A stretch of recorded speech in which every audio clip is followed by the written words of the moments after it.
Hey everybody, in today's video, we're going to be scoping out a plein air painting site. Now, here we are, still in the midst of COVID pandemic, and we're still somewhat restricted on how long we can stay in a place and all that good stuff. So really trying to find the right subject for a plein air painting can be challenging, or perhaps not. As long as you have a good eye for composition, you can find one just about anywhere. So let's go see what we can find. And you'll see a lot of interesting things around town, and perhaps we'll end up doing something that could be an urban setting. Who knows? I may actually drive to Base Mountain. I don't know where I'm going. I'm just kind of scouting out something that I think would be fun to paint. And, you know, being unobtrusive and enjoying the great outdoors without being too close to other people. Sometimes that gets to be a little bit of a challenge. We'll see what we can find.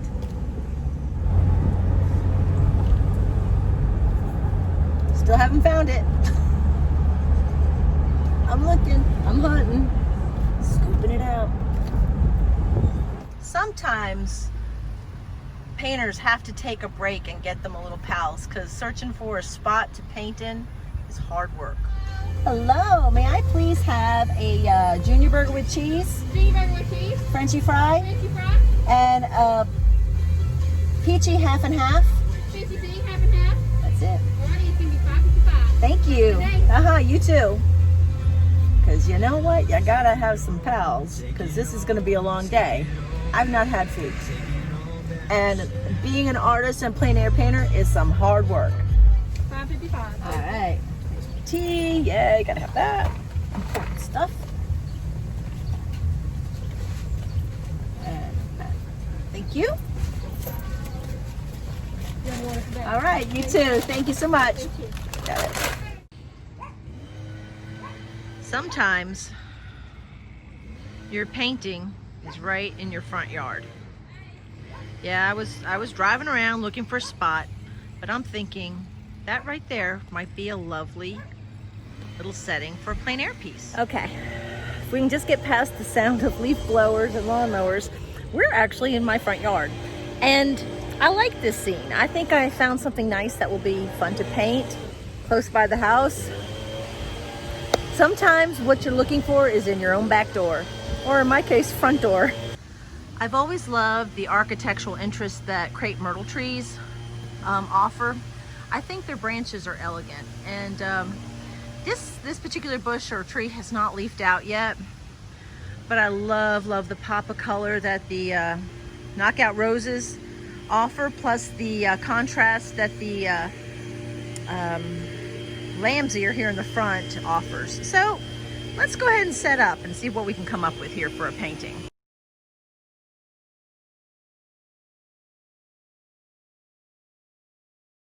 Okay, if we can get past the sound of leaf blowers in my neighborhood. After all, folks, it is Saturday.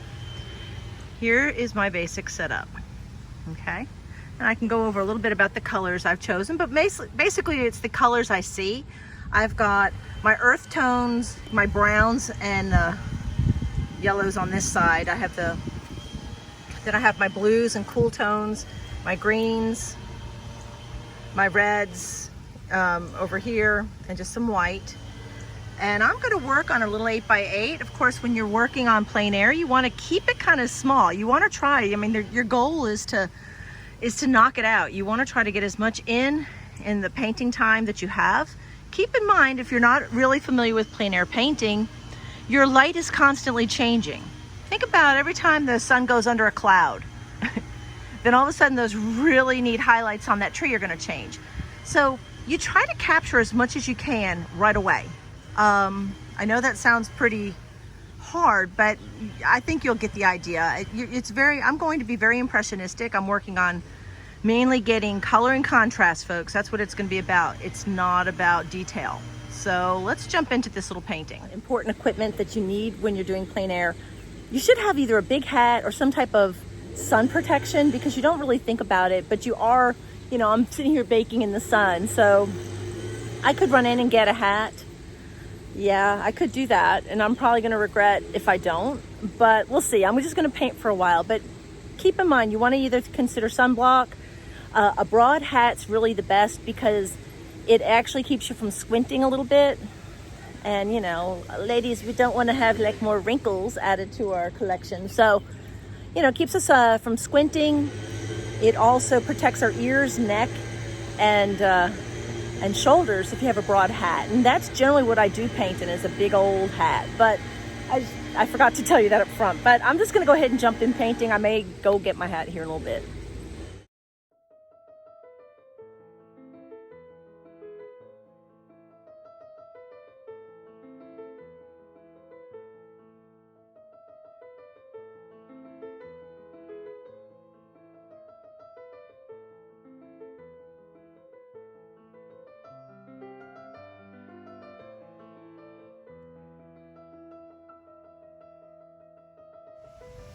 So what I'm doing, as you can see, I'm just quickly laying down my shapes here and looking for contrast. I will generally paint most of this painting with my eyes almost closed. I am squinting as much as I can simply because I only want to see the dark values and the light values. I'm not really as interested in color as you might think. It's just how I process this. I have to. So I'm just, you know, obviously I'm cutting underneath here. There's a lot of dark values in this kind of purple bush. That's my Laura petalum. And I will, once I've got some of my colors kind of blocked in, I will start to delineate them. So like here, this little block of green happens to be some compact holly that survived. I don't know how, but it did. And I have back here, that is knockout roses, and they're kind of in the shade, so they're going to be a little bit cooler in temperature than the ones here in the foreground will be. But these are all the things I have to work out, and I'm constantly thinking about this and trying to quickly get it down when I'm trying to do a piece like this. Again, you remember right now the cloud, you know, the sun went behind a cloud, and I'm very thankful for that fact. But at the same time, it does change the lighting on my well, it changes the lighting period. There's on everything, it changes everything. So I may simplify this area. If you look in that area, it's actually my house, but I may simplify that. I don't know. I guess I should go ahead and paint what I see, and I may go ahead and do that right now, but and I'll do it quickly so I won't bore you to death. So we're gonna go ahead and speed this up just a tad.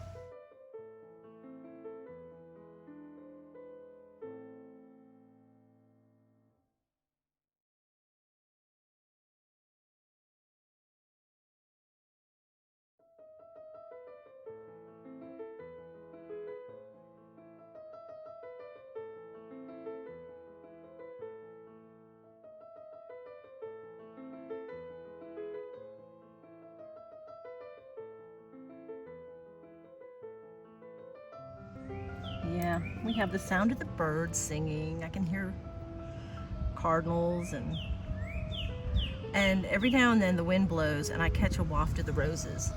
So, you know, folks, that's the thing you miss when you always are painting inside or in your studio. You got to get out in nature and just really appreciate it. If you can get past the sound of lawnmowers, it's all right. But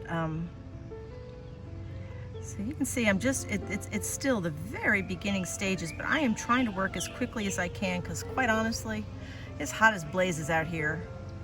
And I am a big sweaty mess right now. I don't mind telling you folks. And I'm not one of those pretty sweaters. Sweat.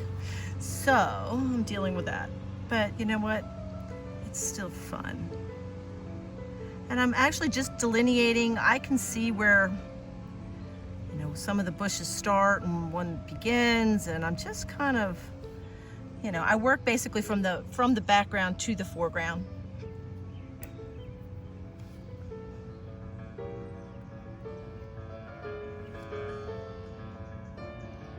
Let's get in a little closer. Now you have to also be very conscious of color shifts. I'll usually have several different brushes that I'm working with out here, and I only put a very small amount of medium out for me to work with because I'd rather not have to throw it out when I get done. So I'd rather just keep pouring more. But what I'm working with, instead of my usual Gamsol, I'm using spike oil today. I like that when I'm doing plein air. I like, if I'm in a public place, I like to stay as clean as possible. What you see here, you can see that there's the cool color in the background and the warmer color in the foreground. And I'm just kind of blending that edge here. I don't want to really make a big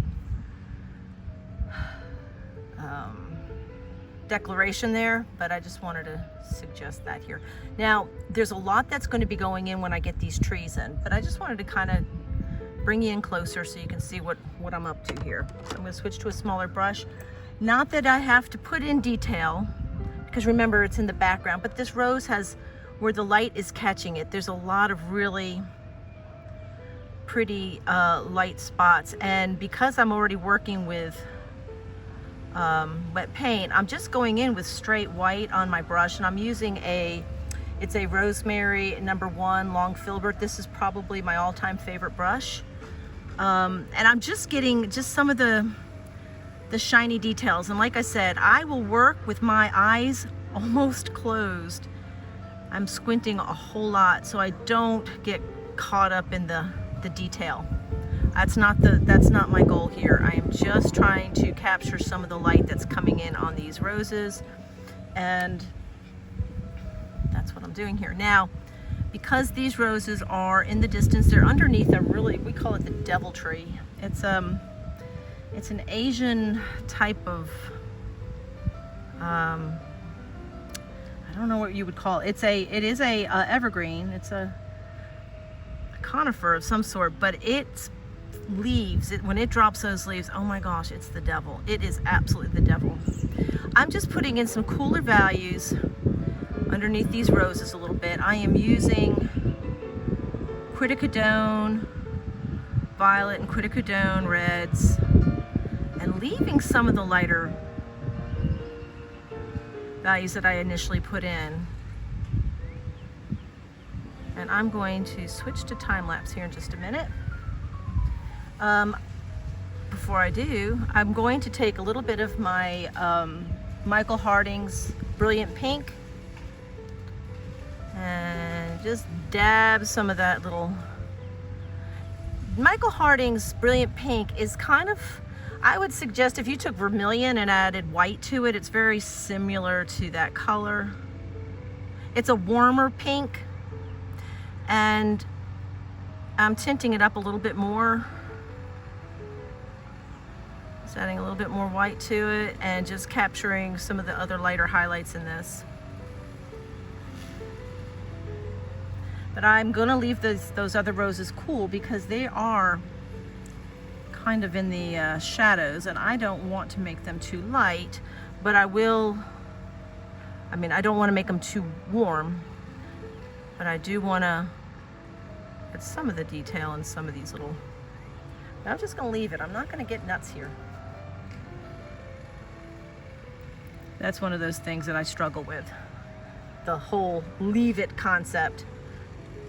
Not my best virtue.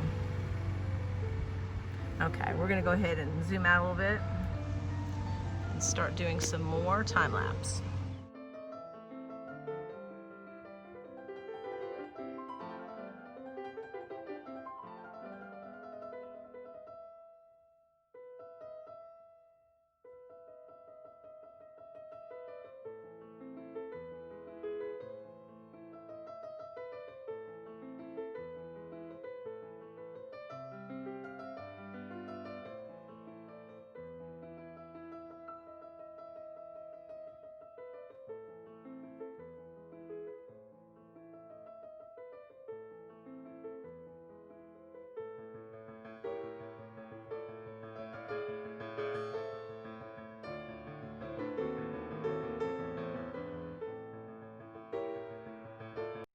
All right, folks, I gave in and went in to get my big old hat. Having a hat like this, it will save you your shoulders, your ears, your eyes. It's good to wear a big hat when you're working. I'm hoping it'll just create some shade so I'm not so hot. I even switched to shorts. Yes, I've got my big white legs out here in the sun for all to see, but I am cooler, and that's really what matters. So dressing comfortably is key to painting outside, because then you're not going to be in a rush to get back in where it's cool. So again, here's a view of what we're painting, and here's the painting, and let's get back to it.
So the sun is directly in front of us now. We're getting a really bad glare.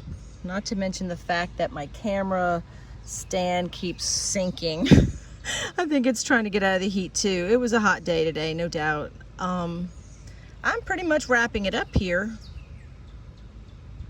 I wanted to just try to make sure I had everything, you know, all the elements in this piece that I wanted to include. And I'm pretty satisfied with it. And I'll get us out of the sun and we'll take another look at it, okay? And here you have my finished piece. Again, I kept it quite impressionistic. Tried to keep, you know, I wanted to be able to get the architecture of the branches. Of course, I left a lot of the branches out, but I think it still captures the piece generally, how I saw it. You can sort of see my little windows in the background, the roses, trying to keep the roses in the back cool.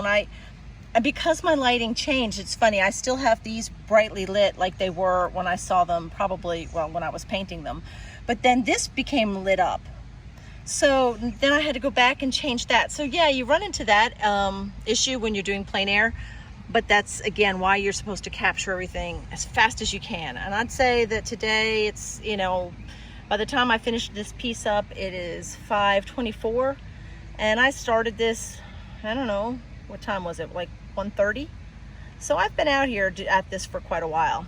Ideally you'd get it down, knock it out in 2 hours, but because I had a lot of neighbors coming by and some visiting, and had to run back inside to get my hat, because I did have to have my hat. So there you go. But there we go, there's my finished plein air. And remember when I said about sunblock? Yeah, the hat's a good idea, but sunblock would have been a better idea too. As you can see, live and learn.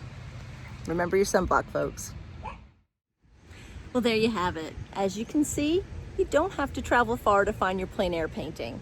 You just have to look. And sometimes it can be as close as in your own backyard, or front yard, or your neighbor's yard, wherever. Just go out and look for it, and hopefully you've enjoyed today's video. If you have any questions about anything I covered today, just leave a comment in the comment section. Give me some thumbs up if you enjoyed the video. And if you're not one of my subscribers, please subscribe. That helps me out a lot and lets me know that you're watching and that you enjoy what I'm doing here. And until the next video, I'll see ya. Bye.